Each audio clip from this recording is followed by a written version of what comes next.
Ako po si Barangay Captain Cielo Doctolero. Kung sino man po ang nakakakilala sa tao na ito, kung pwede po, pakikontak na lang kami dito sa Barangay Neighborhood Bato para ma-turn over sa inyo yung kapamilyan nyo.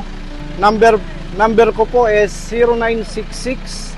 0966-481-9050. Messenger, Cielo Doctolero po. Ano po yung naririnig nyo? Paano po napunta dito si Kuya dito sa barangay po namin?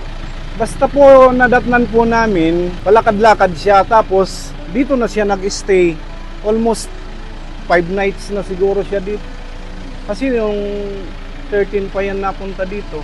Ngayon po, ano yung balak po ninyong gawin sa kanya?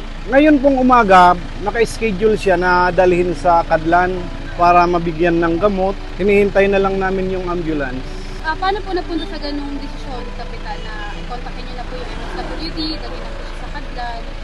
Kasi mahirap po, baka may mangyari sa kanya dito. Nasa area namin, ayaw ko naman magka-problema. Kaya ginawan ko ng paraan na mapunta sa MSWDO. Tapos nag-advise yung MSWDO sa akin na kung maaari, madala sa Kadlan. Kinalaman po ba kayo sa history niya? Ano pangalan niya? Edad? Taga-saan? Wala po, basta yung pagkakaintindi ko po, siya ay from Albay kasi yung dialect niya, Albayanon. Hindi naman harmful po. Hindi po, mabait naman po siya. Sayahin niya po. Kuya. Ngayon mga ka-aksyon, nananawagan si Kapitan Cielo ng Barangay Neighborhood Bato, Camarines Sur sa kung sino man po ang nakakailala kay Kuya na ayon sa kanya ay nung June 13 pa narito sa kanilang barangay. Ayon sa kanya, nakausap natin kanina siya, ang pangalan daw po niya ay Junior.